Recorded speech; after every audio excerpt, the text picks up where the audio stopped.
ओम शांति। आज 5 मार्च 2022 के साकार मधुर महावाक्य हैं। मीठे बच्चे, बाप से तुम्हें सुमत मिली है। तुम्हारी बुद्धि का ताला खुला है, इसलिए तुम्हारा कर्तव्य है सबको अपनी बुद्धि का सहयोग देना। प्रश्न है आज का कि संगम युग पर तुम बच्चों के अंदर कौन सी आस उत्पन्न होती है जो बाप ही पूरी करते हैं। उत्तर है आज का कि संगम पर तुम बच्चों में स्वर्ग जाने की आस उत्पन्न होती है। पहले कभी सोचा भी नहीं था कि हम कोई स्वर्ग में जाएंगे। अभी यह नई आस उत्पन्न हुई है। यह आस एक बाप ही पूरी करते। यह आस पूरी होने के बाद फिर कोई आस नहीं रहेगी। गायन भी है, अप्राप्त नहीं कोई वस्तु देवताओं के खजाने में। गीत है आज का, आखिर वह दिन आया आज। ओम शांति। सभी भक्तों के लिए जरूर कोई दिन आना है। सब भगवान को ही याद करते हैं। बाकी सभी हैं सीताएं, भक्तियाँ सभी दुखी हैं। याद करते करते आखिर वह दिन आता है, जबकि बाप आकर हाथ पकड़ते हैं। उनको खिवैया, बागवान, पतित पावन भी कहा जाता है। अब बच्चे जानते हैं हमने एक का हाथ पकड़ा है। नास्तिक से आस्तिक बने हैं। बाप ने बच्चों को अपना परिचय दे अपना बनाया है, वर्षा देने के लिए। बाप से ही वर्षा मिलता है ना। अब यह है बेहद का बाप, परमपिता। इसलिए सब बच्चे जो भगत हैं वे सब उनको याद करते हैं, परंतु यह बात भक्त नहीं समझते। कितना धूमधाम से बाजे गाजे बजाते तीर्थ पर जाते हैं, कुंभ के मेले लगते हैं, वेद शास्त्र आदि पढ़ते हैं। यह सब है भक्ति मार्ग की सामग्री। इसलिए भगवान को याद करते हैं कि वह आकर इस दुर्गति से छुड़ाए। पुकारते रहते हैं, परंतु बाप को किसको पता नहीं। जिसको बाप का पता न हो वह जैसे बच्चा ही नहीं। बाप को न जानने कारण, नास्तिक बनने कारण दुख ही दुख है। बाप का बच्चा बनने से सदा सुख ही सुख है। बाप है स्वर्ग का रचयिता। वहाँ सभी तो नहीं चलेंगे, लिमिटेड नंबर ही आएंगे बाप से वर्षा लेने। बाकी सब धर्म वाले मुक्ति का वर्षा लेने आते हैं। लेना सबको बाप से ही है। बाप कहते हैं, अभी मैं तुमको सहज से सहज बात समझाता हूँ। बस मुझ अपने बाप को याद करो। और यह बाप ही समझाते हैं कि 5000 वर्ष पहले भी तुम मिले थे, हर 5000 वर्ष के बाद मिलते रहेंगे। अपने लिए तो जैसे पुरानी बात है। कल्प कल्प तुम राज्य गवाते हो, फिर पाते हो। 84 जन्म तुम ही लेते हो। यह है बहुत जन्मों के अंत का जन्म। तुम समझते हो हम पहले क्षीर सागर में थे, फिर आकर विषय सागर में फंसे हैं। क्षीर सागर व विषय सागर कोई है नहीं, परंतु पावन थे, फिर माया रावण ने पतित बनाया। अब फिर बाप पावन बनाने आए हैं। गीत में भी कहते हैं, आखिर वह दिन आया आज। भक्ति मार्ग में तुमको कोई यह आस नहीं थी कि हम स्वर्ग के मालिक बने। यह बात तो बुद्धि में थी ही नहीं। यह बात भी बहुत गीता पढ़ते थे, यह बाबा भी बहुत गीता पढ़ते थे, सुनते थे, परंतु यह आस नहीं थी कि हम राजयोग सीख नर से नारायण बनेंगे। तो अनायास ही बाप ने आकर प्रवेश किया। बाबा कहते हैं, मैं अब तुम्हारी स्वर्ग की आस पूर्ण करने आया हूँ। अब स्वर्ग में चलने की आस बुद्धि में धारण करो। स्वर्ग का रचयिता है बाप। वह बहुत सहज रीति बैठ समझाते हैं। हाँ, काम महाशत्रु है, यह तो सन्यासी भी कहते हैं। इसलिए घर बार छोड़ देते हैं। वह तो हुई एक दो की बात। उनका निवृत्ति मार्ग का पार्ट ड्रामा में है तो वह भी भगत, गॉडफादर कहते हैं, लेकिन वह कौन है यह नहीं जानते। फिर कहते हैं भज राधे गोविंद। किसको भजें? कृष्ण का नाम फिर गोविंद रख दिया है। जो सुना है वह लिख दिया है। भला गोविंद किसको कहे? गौओं को चराने वाला, मुरली सुनाने वाला तो एक बाप ही है भी ह्यूमन गौ की बात। आगे तुम भी कुछ नहीं समझते थे, अभी बाप ने आकर सुमत दी है। माया रावण कुमत देते हैं, बाप सुमत देते हैं। सुमत है शिव बाबा की, कुमत है रावण की। सुमत माना श्रीमत, कुमत माना झूठी मत। अभी तुम कॉन्ट्रास्ट को जानते हो। हम झूठी मत पर थे, स्वर्ग की आस तो थी नहीं।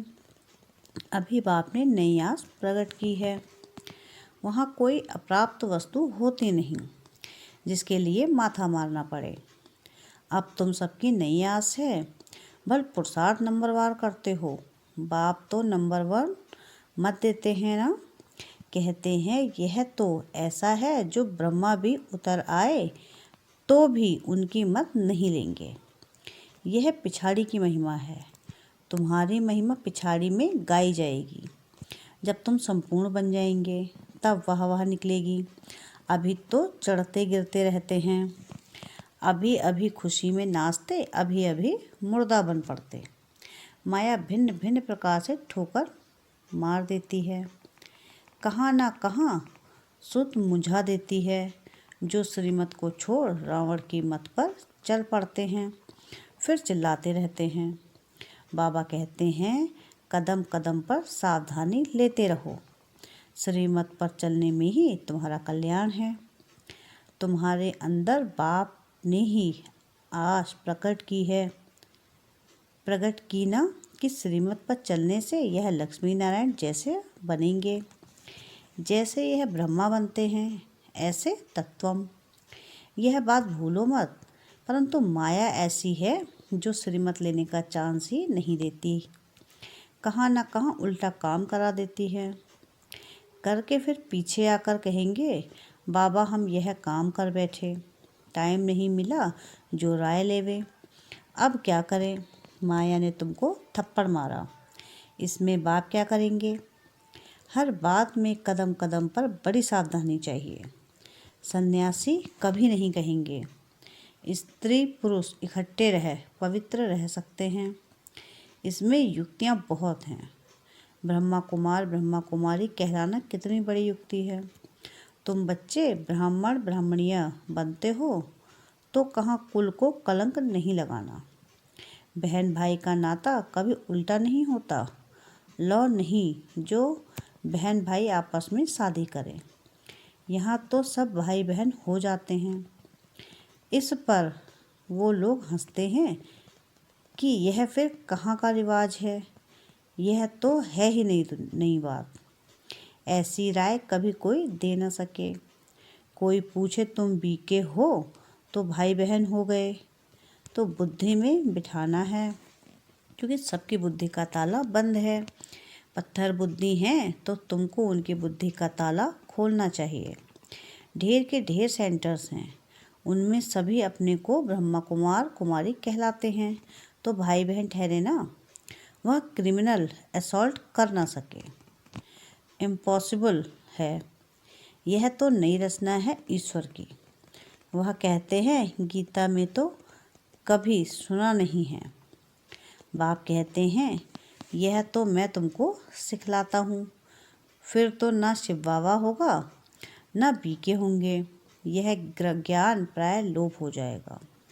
फिर कहाँ सुन सकेंगे। अभी मैं तुमको राजयोग सिखला रहा हूँ। जब राजधानी की स्थापना पूरी हो जाएगी तो फिर यह सब खल्लास हो जाएगा।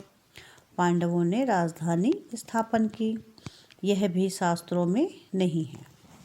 देवताएं तो थे पावन दुनिया के मालिक, दैत्य हैं पतित दुनिया के। इन्हों के फिर आपस में लड़ाई कैसे लग सकती? स्वर्ग से नर्क में लड़ाई करेंगे क्या? अच्छा, भला असुरों और देवताओं की लड़ाई कैसे लगी? जरूर संगम होना चाहिए। अब अपना लश्कर ले आकर लड़ाई करे, हिसाब ही नहीं बैठता। जहाँ असुर है वहाँ देवता कोई है नहीं, जहाँ देवताएं हैं वहाँ असुर नहीं, तो फिर लड़ाई कैसे लग सकती? कौरवों पांडवों की लड़ाई भी लग न सके। जो श्रीमत पर चलते हैं वह कभी किसको लड़ाएंगे कैसे? लड़ाने वाले हैं मनुष्य। बाप लड़ने और जुआ खेलने की छुट्टी नहीं दे सकते।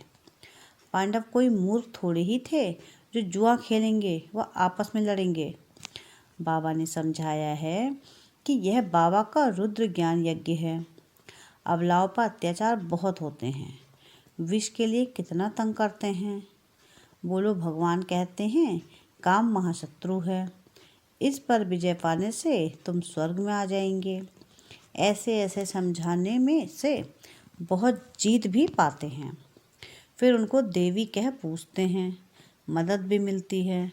मनुष्य तो सुनकर डर जाते हैं कि स्त्री पुरुष इकट्ठे रहते पवित्र रहे, यह तो हो नहीं सकता।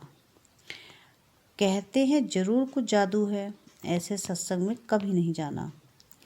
शुरू में बच्चियां भागी तो वह नाम हो गया। है। भट्टी जो बनी तो जरूर भागे होंगे ना।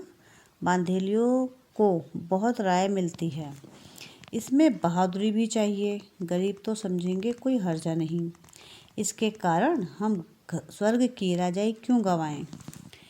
यह घर से निकाल देंगे। अच्छा, हम जाकर बर्तन मांजेगी, झाड़ू लगाएंगी। बड़े घर वाले तो ऐसे छोड़ ना सके। शुरू में तो बच्चियों का पाठ था, गरीबों के लिए बहुत सहज है। बाबा कहते हैं बाबा के पास आएंगे तो पहले झाड़ू आदि लगाना सब करना पड़ेगा। माया के तूफान भी जोर से आएंगे, बच्चे याद पड़ेंगे, इसलिए खबरदारी चाहिए। पहले नष्टु मुहा बनो, तब है बात। शिव बाबा को मत देनी पड़ती है। ज्ञान मिला है, कपड़ा कैसे भी पहनो, हर्जा नहीं है। बाप तुम्हें नयनों पर बिठाकर स्वर्ग में ले चलते हैं। साजन पिछाड़ी सजनी जाती है तो मटकी में ज्योति जगाते हैं। बाप आते ही हैं सबको गुलगुल बनाकर ले जाने। प्योर तो सभी बनेंगे, पापों का बोझा सिर पर है, तो हिसाब किताब अंत में चुकतुक कर जाना है। इसके लिए तुम याद में रहने की इतनी मेहनत करते हो, जो नहीं करते वह ऐसे ही थोड़े ही मुक्ति में जाएंगे। कयामत के समय में खूब सजा खाकर फिर मुक्ति धाम में चले जाएंगे। आत्मा का तो स्वधर्म है साइलेंस। हम अशरीरी हो बैठते हैं, इन कर्मेंद्रियों से काम नहीं लेते हैं, चुप हो बैठ जाते हैं, परंतु कब तक? आखिरीन कर्म तो करना है ना। साधु संत आदि कोई को भी यह पता नहीं है कि आत्मा का स्वधर्म ही साइलेंस है। सन्यासी लोग शांति को ढूंढने जाते हैं। बाबा कहते हैं शांति तो तुम्हारे गले का हार है, फिर हम जंगल में क्यों जाएं? हम कर्मयोगी हैं। बाबा कहते हैं मुझे याद करो तो विकर्म विनाश होंगे। फिर स्वर्ग को याद करो। 63 जन्म भक्ति की घमासान ने हैरान कर दिया, अभी तुमको सब हंगामों से छुड़ा दिया है। बाबा के डायरेक्शन मिलते हैं कि अब अशरीरी बनो, क्योंकि तुमको मेरे पास आना है, फिर तुमको स्वर्ग में भेज दूंगा। इसमें हंगामे की कोई बात ही नहीं। भक्ति मार्ग में तुमने धक्के खाए, सो तो फिर भी खाने पड़ेंगे। सबको पुनर्जन्म लेते लेते तमो प्रधान बनना ही है। अच्छा, मीठे मीठे सिकीलधे बच्चों प्रति माता पिता बाप दादा का याद प्यार और गुड मॉर्निंग। रूहानी बाप की रूहानी बच्चों को नमस्ते। हम रूहानी बच्चों की रूहानी बाप दादा को याद प्यार गुड मॉर्निंग और नमस्ते। शुक्रिया प्यारे बाबा, शुक्रिया। धारणा के लिए मुख्य सार है कि कदम कदम पर बड़ी सावधानी से चलना है, श्रीमत पर मूझना नहीं है, कभी कुल को कलंक नहीं लगाना है। क्या है? कदम कदम पर बड़ी सावधानी से चलना है, श्रीमत पर मूझना नहीं है और कभी कुल को कलंक नहीं लगाना है। सेकंड पॉइंट है, बाप के पास जाने के लिए पुराने सब हिसाब किताब चुकतू करने हैं, अशरीरी बनने का पूरा अभ्यास करना है। वरदान है आज का कि बाप की समीपता के अनुभव द्वारा स्वप्न में भी विजयी बनने वाले समान साथी भव। भक्ति मार्ग में समीप रहने के लिए सत्संग का महत्व बताते हैं। संग अर्थात समीप वही रह सकता है जो समान है, जो संकल्प में भी सदा साथ रहते हैं। वह इतने विजयी होते हैं जो संकल्प में भी तो क्या, लेकिन स्वप्न मात्र भी मायावार नहीं कर सकते। सदा मायाजीत अर्थात सदा बाप के समीप यानी संग में रहने वाले। कोई की ताकत नहीं जो बाप के संग से अलग कर सके। स्लोगन है आज का कि सदा निर्विघ्न रहना और सर्व को निर्विघ्न बनाना, यही यथार्थ सेवा है। क्या है स्लोगन आज का? कि सदा निर्विघ्न रहना और सर्व को निर्विघ्न बनाना, यही यथार्थ सेवा है। अनमोल ज्ञान रत्न दादियों की पुरानी डायरी से।